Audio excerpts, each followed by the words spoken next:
Chapter 4. Feast. The catastrophe that had befallen the eastern edge of the forest was visible even from the village of the elves. Its inhabitants watched fearfully as a gigantic tornado that reached far up into the sky had suddenly appeared, then was destroyed just as abruptly. The shockwave caused by the dispelling of the whirlwind was just strong enough to reach the village, but, thanks to the distance it had traveled, it did not cause any real damage. The tiny bits of trees and debris that had been chewed up and sent flying all along the way, however, that instilled terror in their hearts. The giant tornado is gone. You think the battle is over? How would I know? I may have good eyes, but even I can't see that far. I mean, you're an elf too. If you can't see it, what makes you think I can? Currently occupying the wall that surrounded the village were the locals with relatively higher levels and more battle experience. Each of them had a bow in hand and were keeping a wary eye on their surroundings. Fortunately, they hadn't needed to do anything so far, but there was no telling when and from which direction the enemy might approach.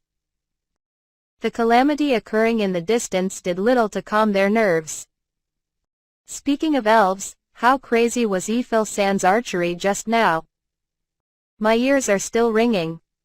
I know, right? It was my first time hearing such a loud sound made by releasing an arrow. I bet she can see all the way out there. As an archer myself, I can't help but admire her. Plus, she's so pretty. The elves were not entirely without hope, as they were accompanied by one of their own brethren who displayed prowess with the bow far beyond what they had ever seen or heard of. In contrast to her sweet appearance, what she released from her dainty hands were missiles of purgatorial fire accompanied by explosive thunder.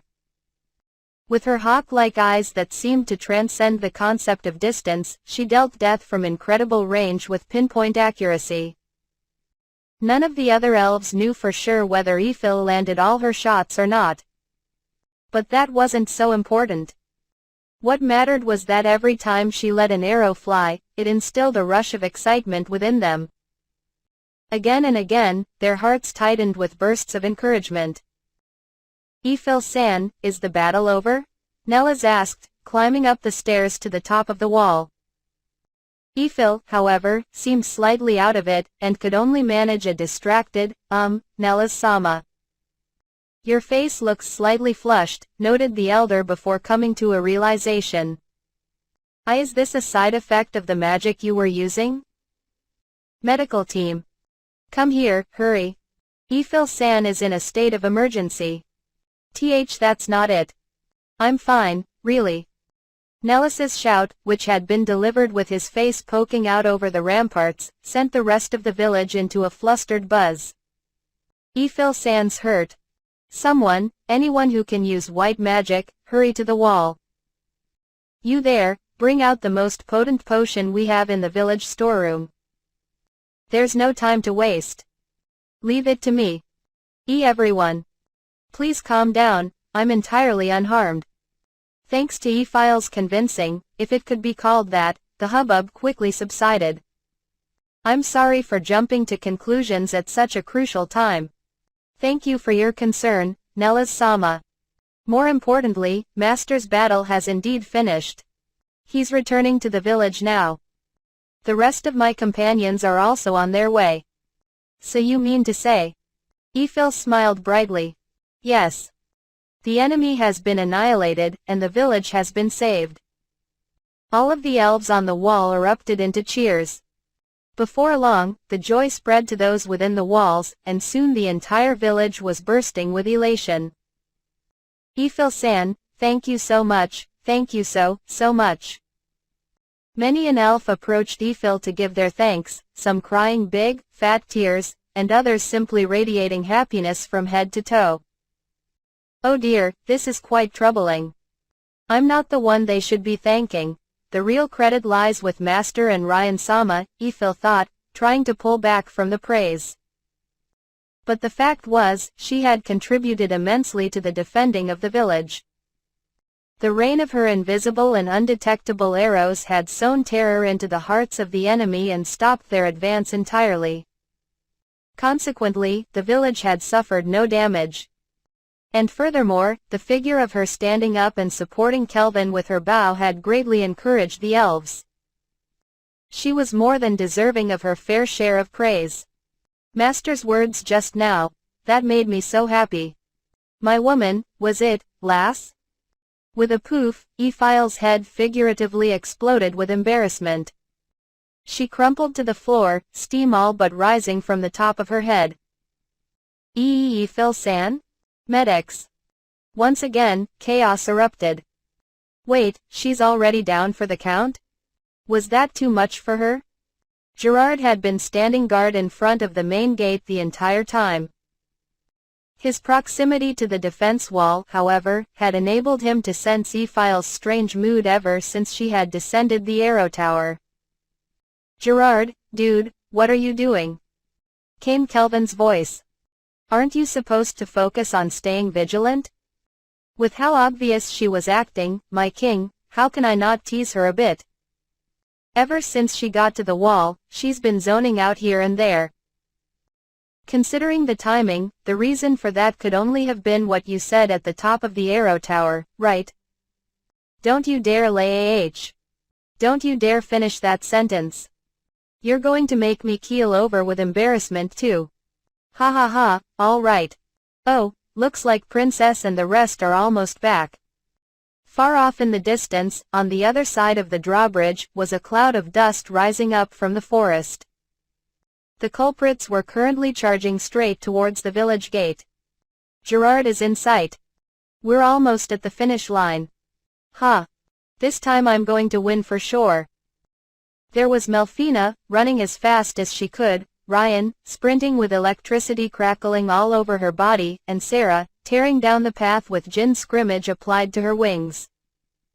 Apparently they were having yet another competition. What are you guys up to this time? We're competing to be the first to get praised by Honey. We're competing to be the first to get praised by Kelni. We're competing to be the first to get praised by Kelvin. I see. And I'm being treated as the goalpost here? Gerard thought. He wasn't left to wonder long, though, as his three companions had already rushed past him. Ryan managed to beat the other two by a small margin, then Melfina and Sarah crossed the finish line, Gerard, at the exact same time. Yay! And it's all thanks to a spell that I thought up on the spot. Losing to Mel is one thing, but Ryan. Sarah, this is where you should be happy about her growth. I suppose so, yeah, you're right. Congratulations, Ryan. I hate to admit it, but you won this time. You get first dibs on telling Kelvin what you did today. Sarah nay, Mel nay, thank you. I'll continue working hard in the future too. The three of them clasped each other's hands in friendship. Sorry to interrupt what seems like a special moment, but, what is this? Gerard asked. Adolescence. What? The three of them proceeded to explain how enemy morale had plunged after the defeat of Gigant Lord, prompting most of the Tricenians to either turn themselves in or flee.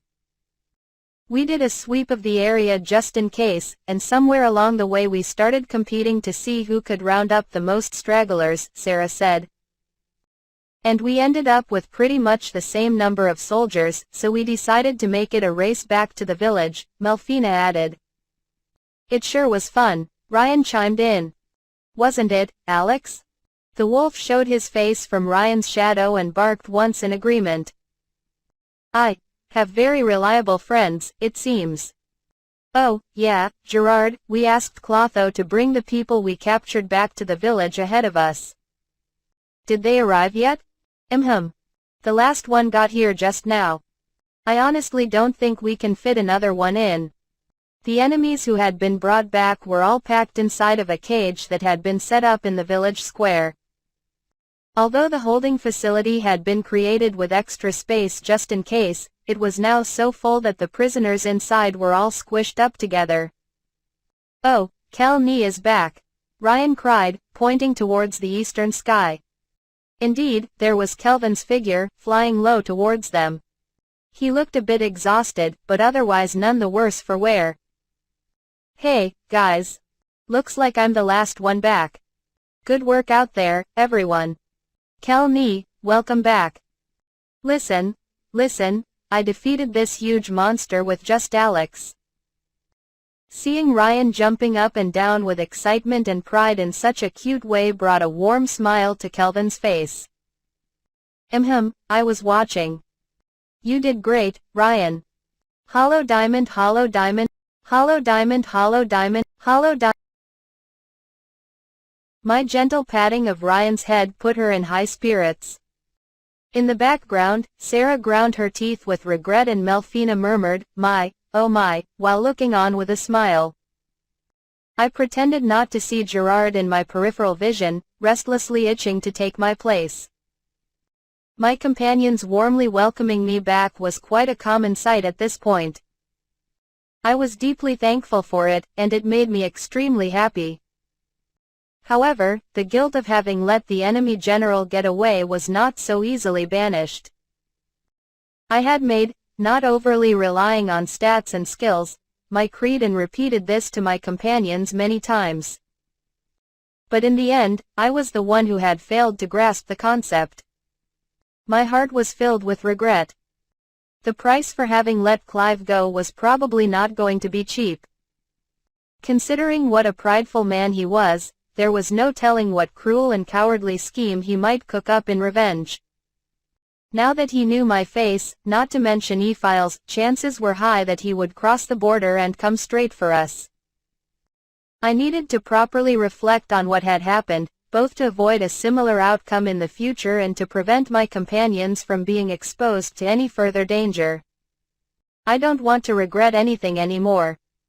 Regret? I repeated, whirling around. Did that voice just come from the depths of my own mind? Nee. I said, Kel Nee. Are you listening? Oh, sorry. Yes, of course I'm listening. Gosh, you suddenly seemed to zone out or something.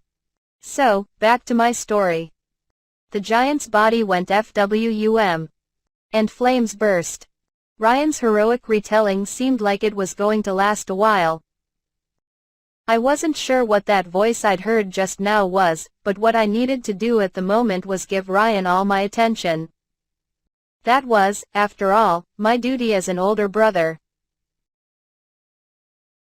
The sun was rising, slowly illuminating the world around us. I passed through the gate of the village with Ryan, who was still flushed with excitement, riding on my shoulders. Ryan did take down the biggest enemy, but I captured the most soldiers, Melfina said as she nibbled on a skewer of what looked like Japanese dumplings, pulled out from who knows where. Wait, no, I think I know where. Clotho, don't overindulge her. She's gonna get fat. If we're talking achievements, then I finished off the most monsters. Sarah crowed with her characteristic pose of legs spread, arms crossed, and chin lifted in pride. Why are the two of them just staring at me? Oh. They want to be praised? Both of you did an amazing job. I know, right? So. It's still my turn. Ryan said, leaning down from her position above me to rub her cheeks against my hair. Sarah and Melfina stepped back compliantly, looking slightly defeated. They'd normally be a bit more persistent. What's with the uncharacteristic sportsmanship today? Your hair's so smooth, Kel Nee. Really? I think yours is nicer to the touch, though. Ryan and I fondled each other's hair. For what it was worth, I did put quite a bit of effort into maintaining my personal presentation. After moving into the mansion, I'd been taking baths every day and loving it. Of course, so did everyone else in my party. Viva la bathing culture. My king, there's nothing wrong with flirting, but the elves are going to notice soon. What are you saying? This is normal and respectable bonding between brother and sister. That's right, Gramps. It's not like we're doing anything embarrassing. Oh, right, silly me. But, wait, Gerard made a slightly confused face, or at least, I thought he did. What? What's weird about what we're doing? Honey, I think you've been quite influenced by Ryan yourself. In the time it took us to have this exchange, we found ourselves back at the village square. We had to get quite close before the elves noticed us, distracted as they were by Ephil's collapse. I happened to meet Nellis's eyes as he turned around in our direction. "K Kelvin Dono. Nellis San, we're ba. Kelvin Donoo," shouted the elf, dashing towards me at full speed. Is it just me, or has his character completely changed since our first meeting? He's a pretty clingy elf, isn't he? I'm so sorry. Ephil-san has collapsed, and we. First of all, please calm down. Ephil is totally fine. No, get up. Please. Hot on the heels of Nellis, who seemed about to prostrate himself in apology, many of the villagers came over to welcome us back warmly. I heaved a sigh of relief upon seeing that none of them were injured. I somehow managed to convince the elves that Ephil was just very tired. Once they believed me, their apologies were replaced by a deluge of praises and thanks. As the gathered crowd consisted of virtually every member of the village, the decibel count climbed rather high, to put it mildly. But seeing how heartfelt it all was, I couldn't simply tell them to leave us alone. Ephil must have been so overwhelmed having to face this all by herself. Truly, how can we ever repay this debt? Nellis-san, I'm sorry, but can you give us a moment? I want to check on the cage. Of course, the captured Tricenian soldiers. Never did we dream that Tricen was behind the monster attacks. Ah, there it is. Please take your time. Right before me was the special cage I'd made with green magic. According to information gleaned through the follower network, we had captured, from the Mixed Monster Order, a lieutenant general, 2 colonels, 5 captains, and numerous tamers, and from the Magic Knight Order, 1 lieutenant general and 3 colonels. Very conveniently, all of the ranked soldiers wore medals denoting those ranks on their collars. It made the confirmation process quite easy. According to the breakdown, Clive had brought all of the strongest members of his order along as bodyguards. He had called them his trusted retainers, after all. Consequently, we now had in our custody a significant portion of his army's fighting strength. Eek! Many of the captured prisoners shrieked and tried to press themselves back at our approach. Or to be more specific, it wasn't so much our approach as it was Sarah, Melfina, and Ryan's. Well, that was uncalled for. So rude, Sarah exclaimed in a slight huff. Having watched a good part of the battle, I found myself empathizing a bit with the soldiers. After all, what they had witnessed were unidentifiable enemies rushing straight at them while mowing down a horde of vicious and fiendish rank B monsters as if pushing past paper scraps. The fact that they appeared to be 2 cute teenage girls and a stunningly beautiful young woman only made it worse. During the latter part of the battle, the Tricenian chain of command had broken down due to the absence of officers, leaving the soldiers no choice but to turn and run. I wouldn't have been surprised if a lot of them returned home with severe mental trauma. Hup. Hey there, don't be afraid. We don't bite. She's coming. Save us. Ryan had jumped off my shoulder, done a front flip in midair, and landed right in front of the cage. She approached, waving her hands and smiling brightly, but the end result was the same as Sarah's. As a girl, getting that kind of reaction is pretty hurtful, you know? Come on, leave the poor men be. And it's not even them that I have business with. I directed my gaze towards the 4 women sitting with their arms around their knees. These women, who had been Clive's subordinates in the Magic Knight Order, all had a blank emptiness in their eyes. Unlike the soldiers of the Mixed Monster Order, they were completely unresponsive. Clotho, bring the female knights forward, please. My slime buddy peeked out from my robe, leapt to the ground, and expanded a part of its body to sprout tentacles that snaked through the bars of the cage, entangling the women and lifting them up, then laying them out in a line facing us. The surrounding mixed monster order men raised a huge fuss, partly due to how graphic the whole process looked, but I made a conscious effort to block them out. Honey, the man who charmed these women, this Clive person, did he really call himself a transmigrator? Oh, yeah, he did. I see. What of it? Never mind, we can talk about it later. Focus on what you're doing for now. If you say so. With the bars between us, I stretched out my right hand towards one of the knights and cast Benediction Cure, which could dispel the majority of debuffs aside from curses. Full disclosure, it was my first time trying to heal the charmed status. Fingers crossed. NN. Slowly, light returned to the woman's eyes. Phew, it worked. Let's go and cast it on the others. Hollow diamond, hollow diamond, hollow diamond, hollow diamond, hollow diamond, How are they doing? Nellas asked. They're currently sleeping in a separate cage in makeshift beds, I answered. Their charm debuff has been lifted, so they should be fine once they recover their stamina. After treating the female knights, I left Gerard and Sarah to guard the cages as I made my way to the elder's house. The map on the network told me this was where Ephil was resting. But they're still officers from Trison's army, aren't they? Are you sure about that? It's preferable to leaving them in their charmed state. What would we have done if they were ordered to kill themselves? We'll hand off all the prisoners to the Adventurers Guild in Gon. According to the letter from the Beast King, Lenhart Gon, my rank S promotion exam would be considered a pass, once I successfully defended the village of the elves. There was no mention of what to do with any enemies that we captured. However, this quest had come through the Adventurers Guild, so it made sense that I would either hand them off to the guild or to the adventurer serving as my exam proctor, King Lenhart himself. But before I did so, I'd have Sarah extract as much information as she could. Speaking of which, where is the Beast King observing us from, anyway? Did he actually get the notification that we protected the village? About that, the truth is. It's fine, Nellas.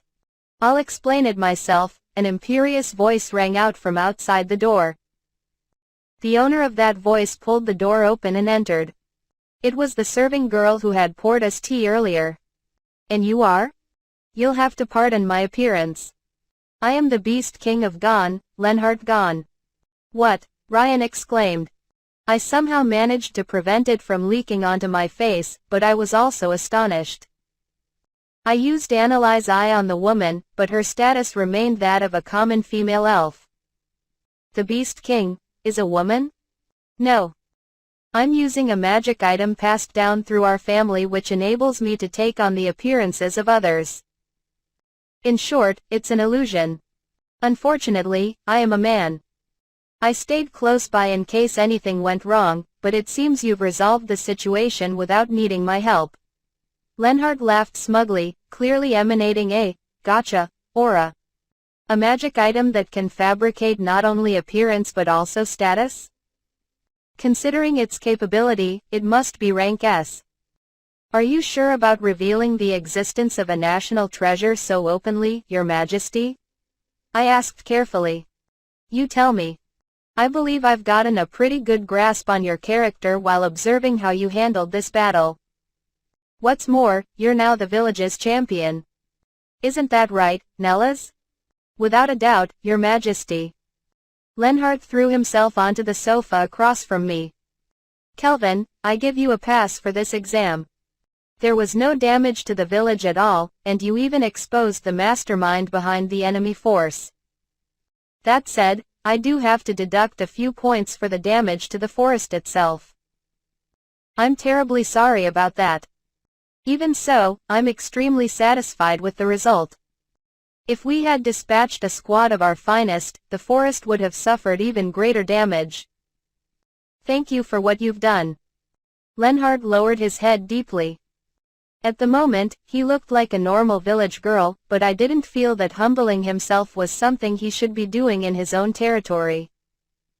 I hurriedly tried to convince him to stop, but he waved me off. Don't worry about it. While masked by this appearance, no one would suspect me of being the king. The only one who knows is Nella's. By the way, this is his daughter's visage, and I've been stepping in and taking her place every once in a while. It was quite funny one time when he got down on his knees before his own daughter. Why, Your Majesty, please spare me. Nella's begged, almost on the verge of tears. Oh? I still have so many stories, but all right, Lenhart replied with a chuckle. He turned to look at me, taking out what looked like a stamp from his chest pocket. Kelvin, I'll make arrangements for the prisoners you captured. As part of the payment for your achievement, I'll grant you my personal mark of authorization so that you can use Gon's teleportation gate. Go on, show me your guild card. Hollow diamond, hollow diamond, hollow diamond, hollow diamond, hollow diamond, where am I? Clive groaned as he slowly returned to consciousness. He felt absolutely awful, as if he had just awoken from a nightmare. His cheek and legs hurt, and he felt terribly sluggish. This is my room's ceiling. I see, I see. Ha ha ha. So, I made it back alive.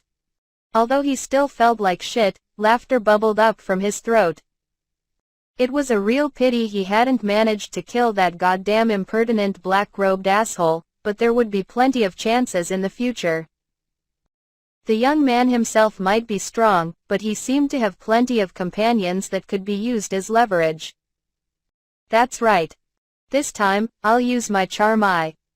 Looks like you've come to.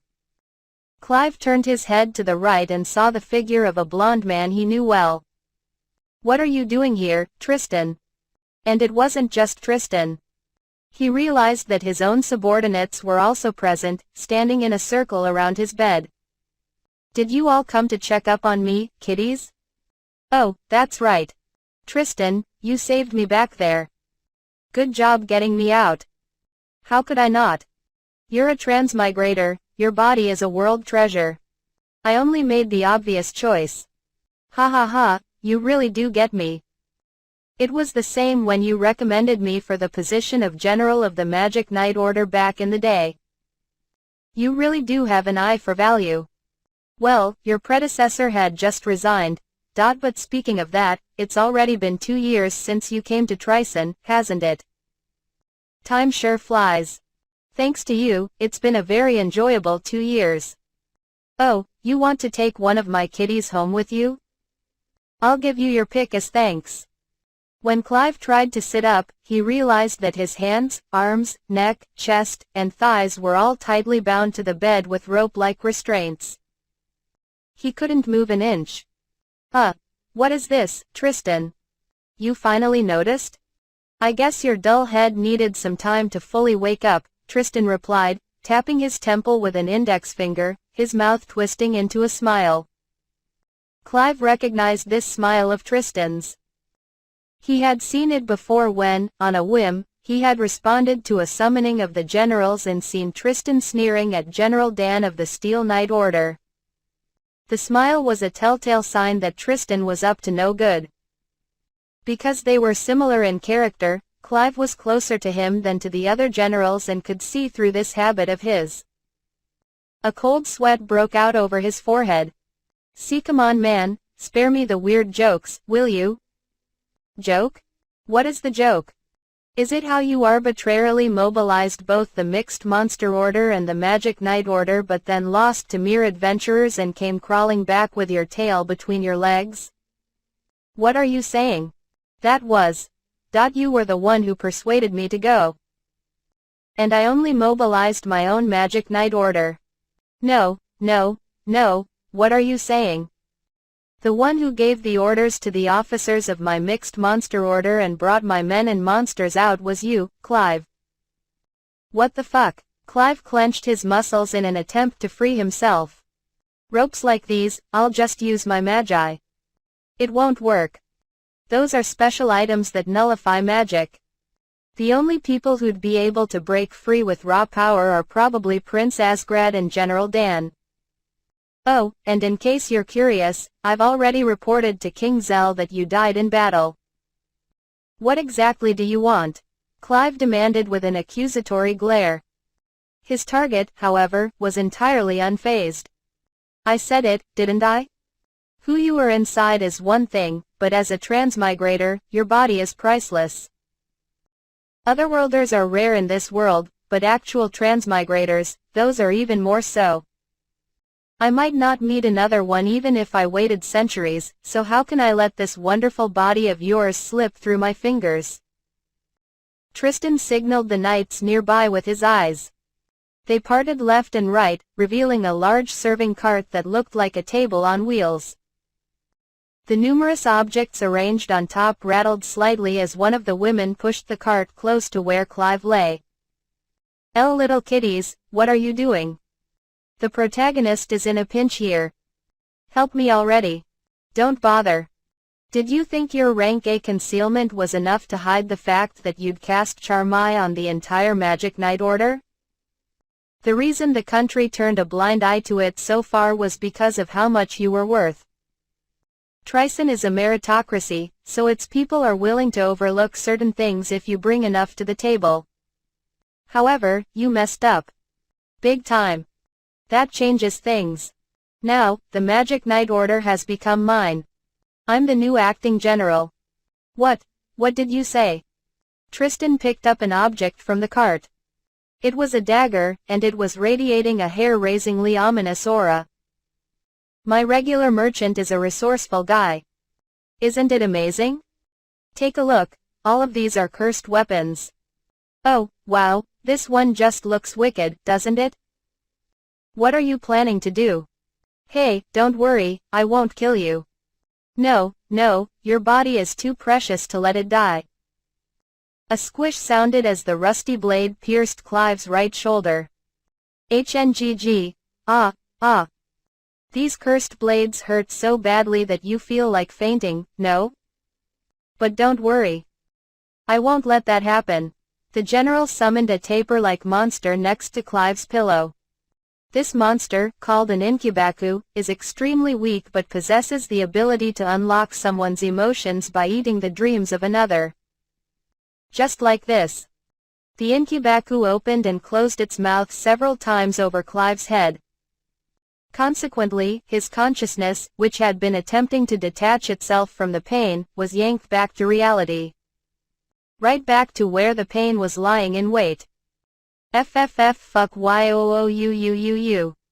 Good morning, sleepyhead. You really should listen when people are talking, you know? Look. With a muddy mind halfway torn between dream and reality, Clive summoned all his strength to look in the direction Tristan was pointing. A pink-colored mist was forming over the crowd of female knights, all of whom were slowly closing their eyes. By transferring the dreams seized from you, all inhibitions have been removed from their minds, freeing them to do whatever they desire most right now. This is not charm, but a form of hypnosis. Don't tell me. It should be fine, right? If they really love you, like you've always claimed, they should be doing exactly what you hope they'll do. The frontmost woman approached Clive, then picked up a blade from the cart. Oh, and in case you're worried, all of them are wearing a simple anti-curse protection on their hands. Stop, don't. With a practiced hand, the female knight lifted the rapier in her hands, then plunged it straight into Clive's thigh. Oh, dear, looks like she just happened to be in a bad mood. But you still have plenty of subordinates. I'm sure at least one of them would willingly reciprocate your feelings, right? Oh, your HP is looking a bit low there. You, take turns healing the general. I'm sure he'll be grateful. The two knights he had pointed to smirked nastily. HHH, how dare you do this to me? Whoops, is that really the time? I'm sorry, looks like I have to run to a meeting. I won't be back for several weeks, so I hope you enjoy yourself while I'm gone. I've made arrangements to replenish the cursed weapons that are used up, so have fun. Why you stop right there. Ciao. With a merciless click, the door to the room closed. In the short time it had been open, Clive had spied a line of female knights waiting outside. A sight that once brought him untold delight now instilled nothing but terror. His inescapable hell was going to continue for some time. Hollow diamond, hollow diamond, hollow diamond. Tristan proceeded down the corridor in a great mood, his shoes making crisp clacks on the floor. So, that was a total of 1,342 cursed weapons. I should probably praise Gildora for preparing so many in such a short time frame, but some of them weren't the best quality. Looks like it's going to take a while for Clive's body to be ready. I'm sure his ego will be long gone by then, but at the very least, he'll hopefully turn into a fascinating monster. The headquarters of the Magic Knight Order was unnaturally silent. There wasn't even a whisper that could be heard. Cashel had a little bit of talent. So I might have taken him in as a subordinate and trained him up properly if he hadn't run away from home. But, oh well, that younger brother of mine has always been a coward and a pervert whose only hobby was killing people, so I guess I don't need him after all. But enough of that. It won't be much longer before we declare war on the continent. Things are finally getting interesting. Hollow diamond, hollow diamond, hollow diamond. The morning after Tristan returned to Tryson from the Forest of Crests, King Zell summoned the generals to the roundtable room. Asgrad, Dan, Tristan, and Shutola were currently in the room, which made for full attendance with the exception of Clive. That bastard isn't just playing hooky this time, is he? Asgrad asked. Apparently, he went somewhere with his subordinates, Dan replied. One of my men saw him flying off with green magic several nights ago. That's the reason I called this meeting, said Zell. Clive's the reason? What's he gone and done this time, old man? Please allow me to do the explaining, Crown Prince, Tristan offered. You know something about this? Tristan got up and walked to the center of the room with somewhat theatrical gestures. It was in the deep of night, 4 days ago. The day General Dan's subordinates saw him leaving. The Lieutenant General of my mixed monster order, along with the majority of my colonels plus their troops and monsters, all went missing. Missing? What are you talking about? Aren't they out on an expedition right now? Asgrad looked up and to the side as if recalling something. To subjug, since it's you guys, to capture a monster, right? That was indeed the purpose with which Lieutenant General Ulford and his men set out, even going so far as to bring along Gigant Lord, the hidden ace of my order, no less. Now I'm understanding why you said, missing, even less. As a rank S monster, Gigant Lord's destructive power and toughness were such that there were only a handful of people in Tryson who could defeat it. Throwing a whole army at it was one thing, but in a 1 versus 1 scenario, the only ones who could handle it were Dan, Clive with his rank S magic, or Asgrad on a dragon. If Gigant Lord was part of a formation that included half of the tamers and monsters in the mixed monster order, even another rank S monster wouldn't be their match. I don't get it either, Dan rumbled. And how's this related to Klee? Wait, don't tell me. Your mind is as sharp as ever, General Dan. That's right. Just as he did to his own subordinates, General Clive used his unique skill, Charm Eye, on my troops. Tristan's words set off a buzz around the room. The attending lieutenant generals seemed especially flustered. This was true also of Lieutenant General Jin of the Steel Knight Order, who had not known that Clive possessed such a skill. Suddenly, the pieces of the puzzle fell into place and he understood why the Magic Knight Order had changed so drastically over the past 2 years. He turned to his father. General Dan, you knew about this? It was top secret, though. How could you keep quiet about something like that? That's far too. That was the agreement, Zell stated. Jin had flown into a rage as the terrible revelation caused the blood to rush his head. But the moment he heard Zell's voice, his emotions were strangely calmed, as if a bucket of ice water had been dumped over his head. What was that?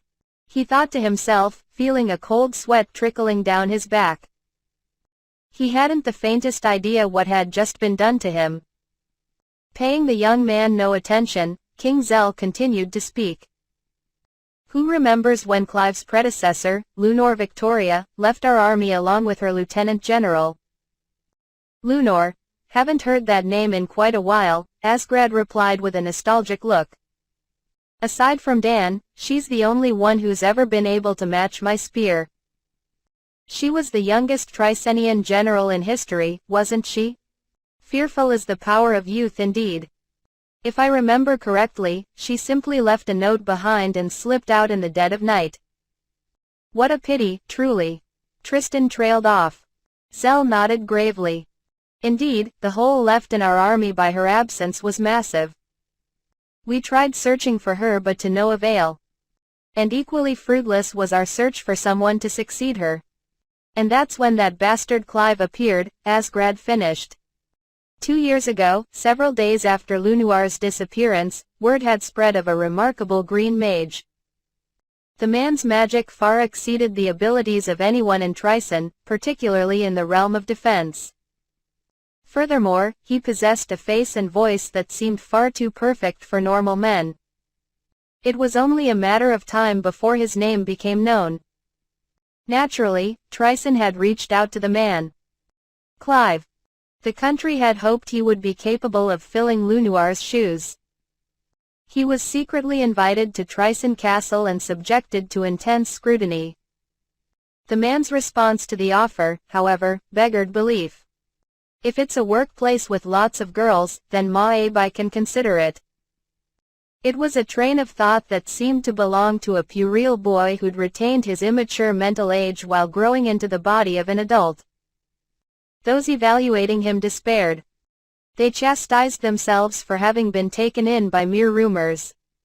But that dismissal had been revoked almost immediately. The tremendous power of the magic the man displayed, and the astonishing capabilities of the equipment and items in his possession, could not be denied. Additionally, he had connections with an enigmatic merchant, a highly suspicious dwarf who always kept his face hidden in the depths of his hooded robe but dealt in top-tier goods. Supposedly, this merchant even had a pipeline to items of legendary fame. Eventually, this hooded stranger became a dedicated purveyor of powerful goods to Tricen. And Clive was installed as the general of the Magic Knight Order, with the condition that he was free to do as he pleased with the female knights under his command. You all know the particulars of how Clive joined our army, Zell said. Of course, we also made him agree to constantly present results and to abide by a few conditions of our own, Tristan added. Naturally, this is highly classified information. If this ever leaks out, do I have to finish the sentence? The air of intimidation emanating from the king prompted all the lieutenant generals to nod their heads furiously. Jin, however, still looked conflicted. Lieutenant General Jin. I think you're smart enough to figure this out without having it spelled out for you. But this was something that our country needed at the time, Dan chided, before adding, although it does make my stomach churn. I understand. Tristan suddenly clapped his hands loudly, gathering the attention of everyone present. It seems we've digressed quite a bit. So let's get to the most important part. After charming my mixed monster order, General Clive, of all things, went to attack the Forest of Crests in Gon, where the village of elves is. As expected of Shutola Sama, General of Black Ops, the breadth of your knowledge is as wide as the ocean. Enough with the empty flattery. Why did he take such a risk in going all the way there?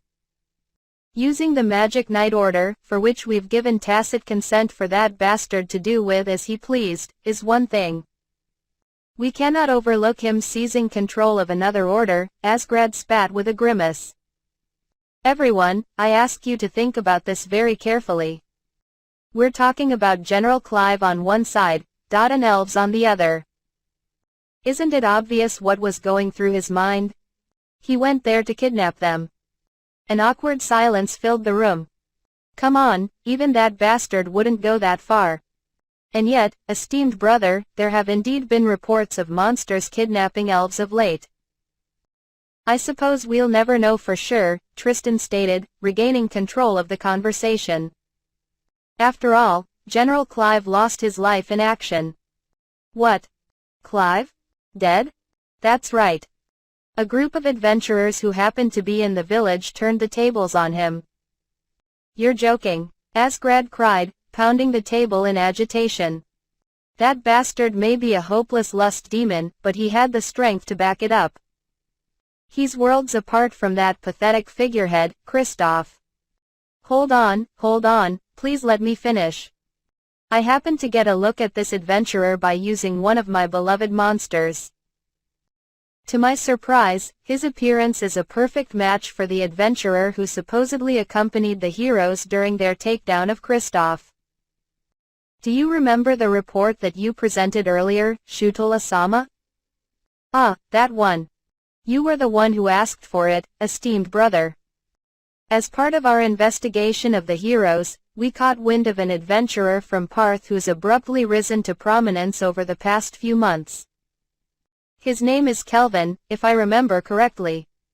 And you're saying that's the guy who did Clive in? Not only General Clive, said Tristan. During their encounter, this adventurer's companions also annihilated the charmed members of the mixed monster order, including Gigant Lord. Thinking about it now, Kristoff and his party were close in level to the heroes. How, then, were they captured so easily? I'm starting to suspect that this Kelvin character's hand in it was bigger than we initially thought.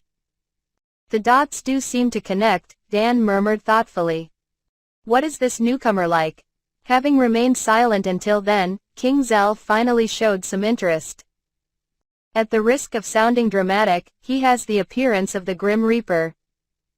I saw him wield an enormous scythe, and he was clad in a black robe. Most telling, he had a full-faced smile throughout the entire fight. A Grim Reaper, you say? So, he's strong.